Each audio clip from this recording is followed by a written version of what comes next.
Hello everyone! Welcome back to week 5 of Drink Read Fabio! I did it that time. I'm so proud. This one time with Kate. I'm Kate Brimmer. And I'm Sophia Kaiafas. And we are your hosts for tonight, as always. Yes, Drink Read Fabio is a podcast where we give you book recommendations, and along with the book, we give you a drink that is going to equip you to battle the next section through this ridiculous, silly romance book that we read, those Fabio type stories. We read it so that you don't have to. Exactly. So this week is my week to give the book recommendation and create the drink. And the book that I'm recommending this week is The 7 Husbands of Evelyn Hugo by Taylor Jenkins Reed, which is one of my favorite books of all time. It's so good. I am in the process of reading it for the second time. And basically what it's about is Evelyn Hugo. She is an old Hollywood actress, and she's very famous for how beautiful she is, and just the roles that she stars in, but also that she has married 7 men. So the book starts off with us meeting Monique Grant in the present day.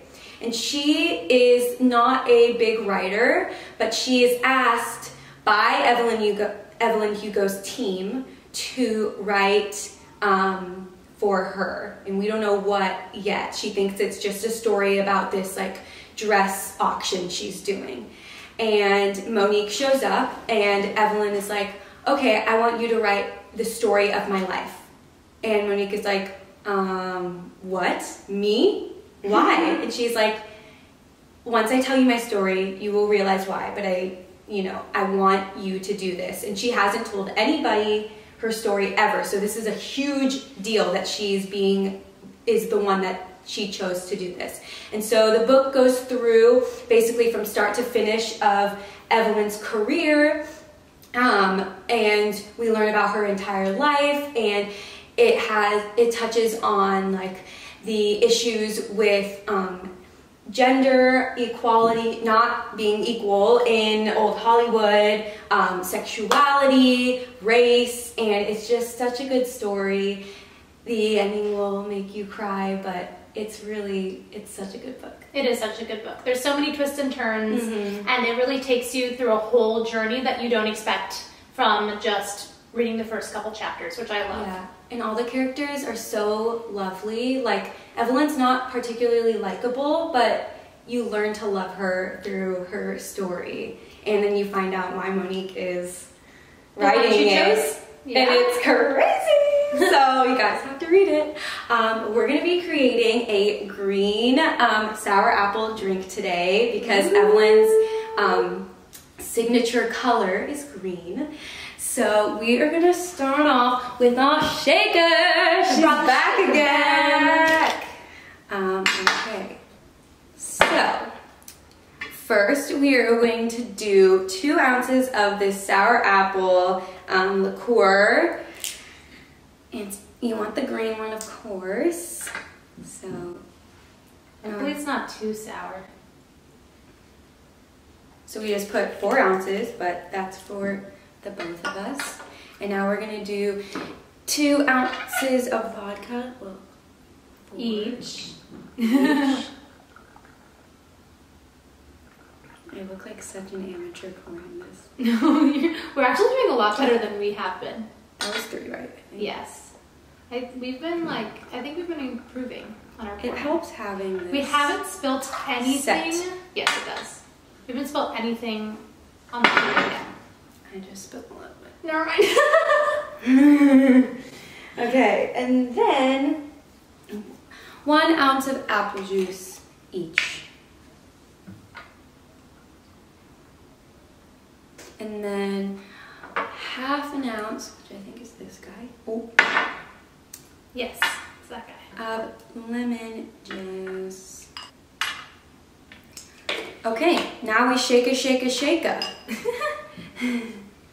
Okay, before I shake, we forgot to mention our great t-shirts we're wearing. So yes! Go to YouTube if you want to see what they look like. But my lovely boyfriend, Grant, got us these matching Fabio shirts that say read at the top and say Fabio for America's Libraries, and have Fabio with him reading Jaws in front. Our mascot, Fabio. Our mascot, yeah. So shout out to Grant for these awesome t-shirts. We love them. Yes, I don't remember where they're from at the moment, but we will put where they're from in the description. Okay, let's shake these things. Shake, shake, shake, shake, shake, shake, shake, shake, shake, shake, shake, shake, shake. I think that was good. I think it was really good. Ooh, spooky. Pretty. A light green color. You know, kind of spring, but also kind of Halloween. Yeah. Get yourself an apple garnish. So I just cut apples in the little guy. You'll see it in the video. And if you don't want them to brown, put lemon juice on. If you're serving it at like a party or something. Look, that was a close call. Oh, beautiful. Okay, That's let's so good. try it. All right, here we go. Sip test. Sip test.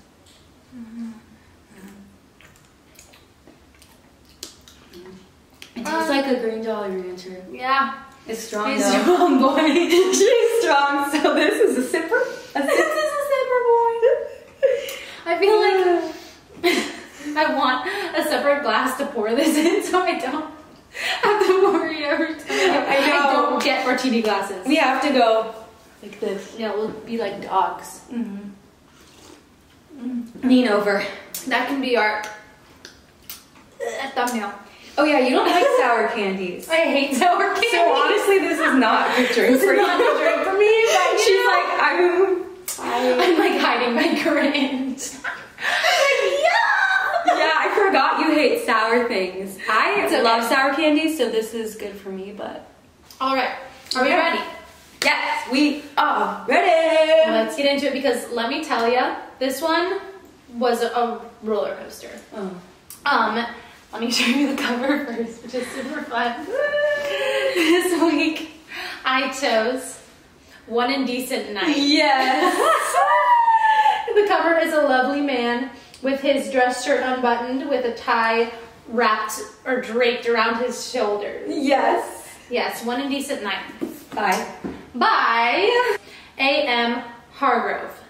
Perfect. What does it say right there? Forbidden or not, she was already mine. Ooh. We're in for a treat. We're in for a treat. All right, let's get ready. So, I'm going to start out by saying this is going to sound very shocking as I go about the story. Okay. Because it is shocking and it was shocking to read. It's kind of an everything but the kitchen sink romance novel.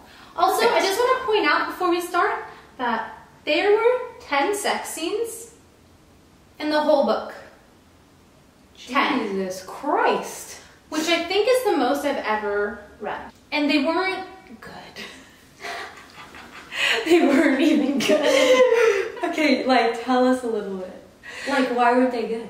They were only, each one was probably only about a page to 2 pages. Just not realistic. Not realistic and very to the point. There was no lead up or anything. It's just like, all right, here we go. Here we go. Our main characters are Sylvie, a therapist at a rehab center who is a bit jaded on love, and Evan, a multimillionaire business owner who basically owns the world. They make it seem in this book like he owns everything. Jeff Bezos. Honestly, it's Jeff Bezos. It's ridiculous. It gets to a point where it's just too much. Good. Anyway, so we start by meeting Sylvie the morning after a one-night stand with her cousin's best friend, Evan. So we start the book with them already having slept together. Oh. She doesn't remember most of the night and kicks him out right after she wakes up the next morning. Evan is already head over heels in love with her. He leaves this one-night stand knowing he wants to marry her. He's like, this is the one for me. Yeah, she doesn't remember us living together, but she was crazy in bed. We're going to get married. What? She goes to work the next day, and he sends a huge bouquet of roses to her desk.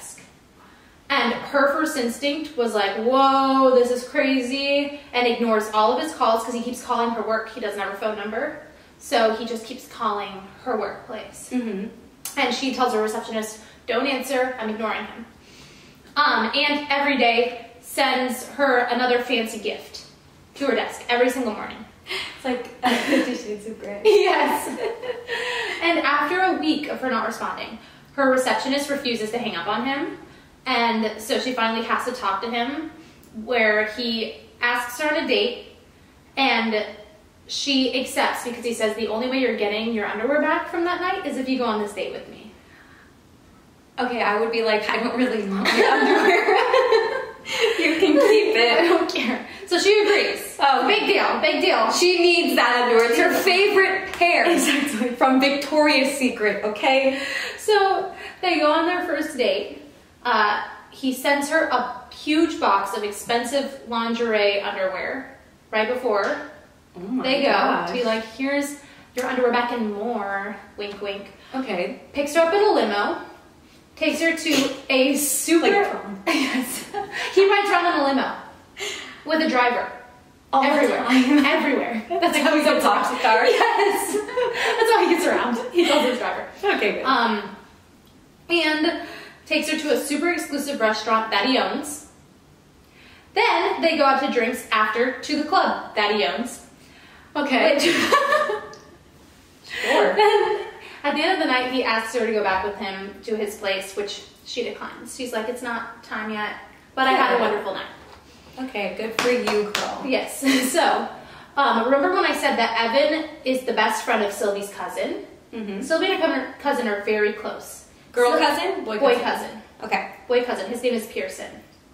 So, Sylvie's cousin Pearson is pissed because Evan has a reputation of being a huge player. Okay. So, Pearson storms over to Sylvie's house and starts banging on the door so hard that for some reason, like, he's apparently going really hard at this door because she opens the door and he punches her in the nose and breaks her nose. What? So bad. That's, I know, it doesn't make sense to me. What? It makes sense to me. How you can bang a door so hard that you break someone's nose so bad that she has to go into immediate plastic surgery that night. She said, nose job? Yeah. She's like, honestly, thanks, Pearson. He drove her to the emergency room where she had to get immediate surgery on her nose. Oh my gosh. So Evan goes to convince Pearson to let him date her, sees Sylvie's face, and then immediately is like, oh my gosh, what has happened to you? Let me take care of you, blah, blah, blah. And like babies her like they're already dating. Weird. And then Evan asks her on a second date, which she accepts. Okay. So on this date, he takes her to the Empire State Building first, because they're in New York. Mm-hmm. Then on his private yacht that he owns, to circle around the Statue of Liberty, then to a Broadway show, and then to a fancy dinner. Okay. So quite a date. I would like that date. And because it's the second date, when he asks her back to his place, she's like, you know what? Yes. It's a second. It's a second date. Let's go. So they go back to his place, which is a New York penthouse on top of a building that he owns, with his own staff and personal chef. So all of a sudden she gets super shy that she's there with him. And so he's like, you know what? Let me run you a bath and we'll get into this huge, luxurious bathtub together. So they get into the bath and then they get it on. Wait. Why did they take it off? To calm her down because she got super shy. Oh. So she's like, I'm really anxious. I need a bath here right now. She's like, I'm feeling kind of nervous now. And he was like, would you like me to run you a bath to calm you down? And she's like, yeah. And he starts taking his clothes off. And he's like, if I take my clothes off first, I get to take yours off.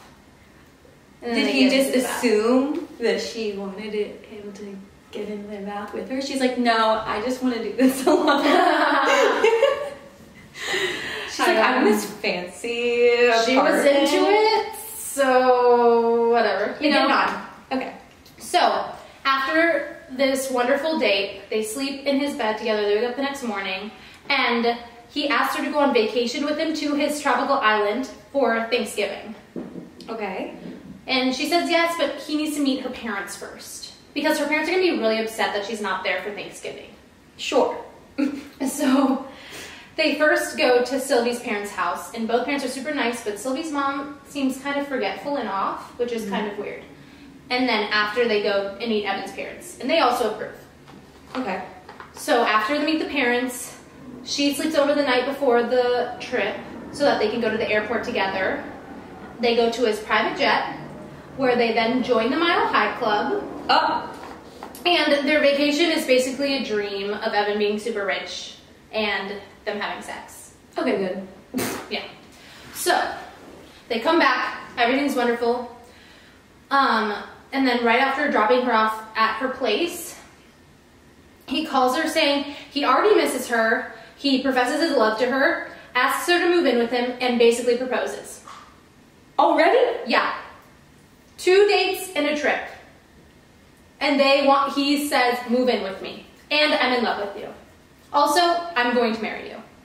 Oh my god. So she says that she loves him too. And will move in with him, even though she has a hour commute to work. Okay, girl. So, a few days later, living with him, Sylvia wakes up super nauseous. Yep. And so she gets to the office and it's coming in waves, and her coworker makes her take a pregnancy test, even though she was on the pill. And she's pregnant. Yep, she's pregnant. This book is crazy. And this is what she says. She thinks, I couldn't even get a glass of wine or a shot of liquor for the matter. Being pregnant sucks balls. Yeah, I mean, I kind of get it. She's like, I'm stressed, I want to drink, but I can't, because I'm a redneck. Evan flips shit when she tells him, and thinks that she lied to him and that she's doing this for his money. So they fight about it. She gets really upset. He gets mad at her? Yeah, she tells him that she's pregnant, and he's like, you told me you were on the pill, you told me that you were protected, it's your fault for getting pregnant. And she's like, whoa, it took two to tango. Oh. And he apologizes, being like, I just get nervous because I'm rich. I'm rich, and I don't want people to take advantage of my money. I mean, I get it, but you did propose to her after 2 dates and a trip. So if you were not concerned about it, then why did you, do it that quickly? It's ridiculous. Okay, wait, dude. Anyway, so they make up, but her mom is super religious. So Sylvie's really, really scared to tell her. So they decide to tell her dad first. Okay. They invite her dad over and tell him. He is furious and demands that they marry before the baby is born. But Sylvie says, no, I don't want to be pregnant for my wedding, which I get. Yeah. Her father admits that he thinks her mom has dementia. Oh, what? This is random. Okay. Because remember I said at Thanksgiving she seemed a little bit forgetful and off. Oh. So apparently it's been getting worse, and again, it came kind of out of nowhere. But he goes, I think your mom has dementia, and I don't think we should tell her quite yet, because she's already been really all over the place. Yes. Yeah. So they decide to tell the whole family at Christmas dinner. That seems without the mom or with the mom? The mom there. Oh, so in front of everybody. They think that's the best way to do it. Yeah, I'm gonna. She's really stressed, so we're just gonna tell her in front of every single one of our family members. So for Christmas, we're gonna jump to Christmas Eve. Mm-hmm. And so Evan wants to do a little thing with just Sylvia for Christmas Eve and give her all of her presents so that they can spend Christmas with the family. Mm-hmm. So he buys Sylvia a house for Christmas so that they can live in a house where their commutes are even. So they both have a 30-minute commute to work. Okay. And he also buys her a new car and a diamond necklace. Oh my gosh. This is really 50 Shades of Grey. I know. He goes over to Sylvie's parents' place for Christmas, and her mom is acting very confused and ends up passing out. Oh. I know. So they rush her to the hospital. And they find out that she has a huge brain tumor, and they find out that it's cancer. Okay, well, this shifted. Oh, yeah. This took turns. Oh, yeah. We said romance, sexy romance. No, cancer. She dies during surgery. That is a lot. Within a couple of days, they find out she has a brain tumor. They put her into emergency surgery, and then she dies during the surgery. And they never told her that she was pregnant. I thought she did in front of the family at Christmas. Nope, they didn't get to it because her mom passed out. Oh. Oh, that's... Why did the author do that? I know. That's really sad. It's really sad. That really didn't need to happen at all. No. They are all sad. Of course. The funeral happens and Sylvie falls into a deep depression. For obvious reasons. Yeah. And she's also pregnant, so the pregnancy hormones are really on edge. Yes. They finally tell everybody about the baby, and this is what they call the unborn baby. Here's a quote for you. Oh no. If I keep eating like this, I'll have 50 pounds to lose after Nubbin is born. Nubbin? Nubbin! She calls her unborn child Nubbin. Where did she get nubbin from? Just like a nub? She just started calling it Nubbin. Evan cleared his throat. That's weird. That's what she called it before she told me. I call it baby. She poked me in the chest. No, you don't. You call me baby. I can't. Isn't that bad? Yeah, that's really So cringe. bad. So Evan sees that her whole family is so distraught. So he thinks, I'm gonna make everybody feel better and take everyone on a ski trip to my house in Colorado. So the whole family packs their bags and goes to Evan's mansion in Colorado to go skiing with his pregnant wife. Why would you choose skiing with your pregnant wife? We should do like a relaxing beach vacay. Not skiing. Take some skiing. He makes really poor choices. But the whole family, he's rich. The whole family is very happy to be there. So that's good. Because obviously every choice he makes is celebrated in this book. We love men. Yeah. Everything they do is great. They come home, they go to Sylvie's next ultrasound, and lo and behold, they find out they're not just having one baby, they're having twins. This is too much. Twins, so it's nubbins. Nubbins. They move into their new house and she gets to furnish it, which she's having a great time doing. So at the end of the book, she ends up having 2 twin boys and naming them George and Gregory after their parents' dads. So her and Evan's dads. Which I think that could have been a missed opportunity for the author to make them girls and name it after the dead mom. That's what I was thinking. But no. John and Gregory. Okay, good. After the fathers. So they give birth to the twins and a couple months later decide it's a great idea to pack these infants up and take them on another family trip to Colorado with the babies. So don't worry, they have nannies and babysitters coming with them. Why Colorado again? Like, he's literally like a bazillionaire. They could go to like Paris? Anywhere. His tropical island that he owns? Colorado's amazing, but he could go anywhere. Because Evan is planning to throw a surprise wedding for Sylvie. What girl wants a surprise wedding? Yeah, no, none. I mean, unless it's a girl that's like very low key and like is like chill. But you have no say in your own wedding? Yeah. Ridiculous. He proposes there, hands her a wedding dress that he picked out. And oh gosh, has this whole thing set up and says, oh, you're gonna marry me? Sweet, we're gonna do it right now. So of course she is just overjoyed. She's like, what? We're getting married right now? Who? What girl is like, yes. It made no sense. But I'm like, but it happened and they got married and they were so happy. Of course. The end. That's it? That's the end of the book. Oh, that is crazy. I know. Okay. That is Two questions. That's it? That's it. they just get married and everything's great and that's just their lives? Yeah.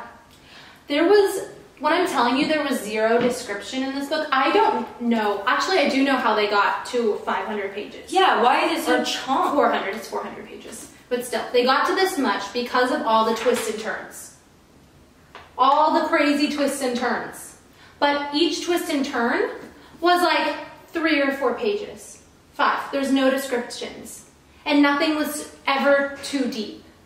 They would have fights sometimes, but the fights would be over stupid things. As in, he offers to pay off her mortgage, and she gets mad at him.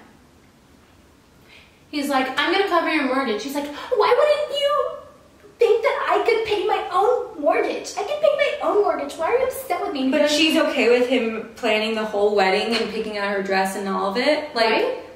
I don't... It's confusing. No, it was ridiculous. The whole read.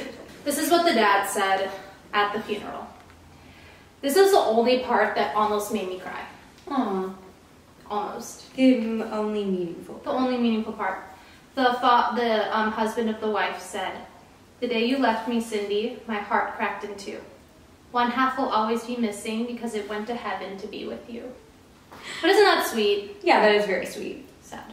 It is sad. That literally didn't need to happen at all. No. She should have developed more about the relationship with the guy than adding that whole drama about the mom in there. If it wasn't even going to resolve in a way that like is like, oh, I get why she put that in there. Exactly. So, anyway, I have my top 3 moments. Okay. That really made me giggle or laugh, and then I do have an honorable mention at the end. Okay. So, here they are. Oh. Go for it. It's me. These. Those 3. So, okay. This is the first one. When things calmed down, I kissed her. Really kissed her, as though I never wanted to let her go. She was the brightest star in the sky, and no one like Sylvie had ever impacted me like this before. It's a dream come true. Sylvie, you're my dream come true. She also wrote that. Woo. You're my shining star. You are the brightest star in the sky. You are my dream come true, Sylvie. Oh my gosh. All right, number 2. What if Mom and Dad hated him? But why would they? He was honest, sexy, caring, sexy, honorable, sexy, principled, sexy, sincere, sexy, trustworthy, and sexy. Because their parents care if he's sexy. This was in the book. The author chose to write that sentence. She goes, he was honest, rich, caring, rich, honorable, rich. That's the real tea. Don't worry though. Multiple times in the book she goes, his money doesn't mean anything to me. I don't care about his money. Of course it doesn't. Of course it doesn't, girl. Of course it doesn't. Okay. I heard the phrase, my heart soared, before, but I'd always thought it was a ridiculous one. Now I knew it was real because mine was flying around the room, bumping the ceiling right now. Are you crying? Just come to me, babe, and I'll brush those tears away. Oh, good. Just come to me, babe. Just come to me, babe. I'll wipe those tears. Bumping the ceiling? I've never heard anyone say that before. What is it again? Bumping the ceiling. Oh yeah, my heart was flying around the room, bumping the ceiling. What? Oh my gosh. This is from his perspective. A dude was thinking that in his mind. Alright, and I need to give a little bit of backstory for the honorable mention. Okay. This is when in the middle of them going at it. And I want you to guess what she is doing to him and why they described it in this way. So read it to me first. I showed him how much I appreciated my gift by walking him to the couch and giving my best Dyson Lollipop combo imitation ever. Well, I'm guessing she's giving him a blowjob. What? Dyson Lollipop? I know Dyson is the vacuum, but Dyson Lollipop. They kept comparing blowjobs to a Dyson. Multiple times in the book. Well, that would be painful. I thought it was so funny. They never, because most of the times when they would have sex, it was always him doing stuff to her.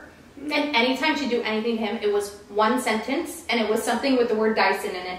A.M. Hargrove said, Gluck Gluck 3000, out the window. We've got Dyson Lollipop combo.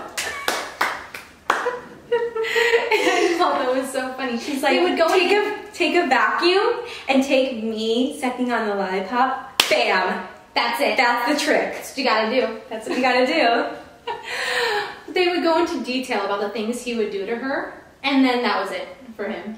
That was all the description you got. I mean, if Which she's writing makes this me for a think woman, that's the one thing they got right about writing Yeah. for a woman. But anyway, that is One Indecent Night. That was the book I'm ready to rate. this was a hot mess. This was a hot mess. Imagine reading all 400 pages of that book. Yeah. Oh no. I don't think I've ever read a romance novel with that amount of sex scenes and that amount of bombs dropped within 10 pages. You're really gonna throw cancer into a book like this? Like, it's unnecessary. It truly is. Truly unnecessary. How we rate our books is from slightly buzzed, tipsy, drunk, stumbling, blackout. And the rating is. I'm so sorry, A.M. Hargrove, but you are a blackout. You. Oh! I just need the like horn sound that's like boom boom. You know that one? Just make it. How does it go? It's like you know, it's like the one that they do at sports games. We're not sports people. That's it. Blackout. Blackout. It's our first blackout. First blackout, everyone. A.M. Hargrove, you have created history today. Yeah. First blackout. So you should be proud of something. I showed him how much I appreciated my gift by walking him to the couch and giving my best Dyson Lollipop combo imitation ever. Well, I'm guessing she's giving him a blowjob. What? Dyson Lollipop? I know Dyson is the vacuum, but Dyson Lollipop. They kept comparing blowjobs to a Dyson multiple times in the book. Well, that would be painful. I thought it was so funny. They never, because most of the times when they would have sex, it was always him doing stuff to her. And anytime she'd do anything to him, it was one sentence, and it was something with the word Dyson in it. A.M. Hargrove said, Gluck Gluck 3000, out the window. We've got Dyson Lollipop combo. I honestly do not know. I'm really sorry, author. I'm sure you put a lot of love into this book. Yes. I don't know how it is a series. If you love the drama, it's for you. I cannot. It was just over the top ridiculous the whole way through. It's drama that has no substance to it and no like background to back it up. You know what it was? It's like taking a teenager's fantasy of what they want when they're older and putting it into a book. Like Wattpad. Like Wattpad. Whereas when you're a teenager, you're like, I just want to marry a rich guy who owns everything and will take care of me. And we're going to have twins. It's like a subdued 50 Shades of Grey. Way worse. But yeah. With none of the fun BDSM. Chains and whips excite me. Oh my gosh. But yes, this was our first blackout, and it's very much deserved.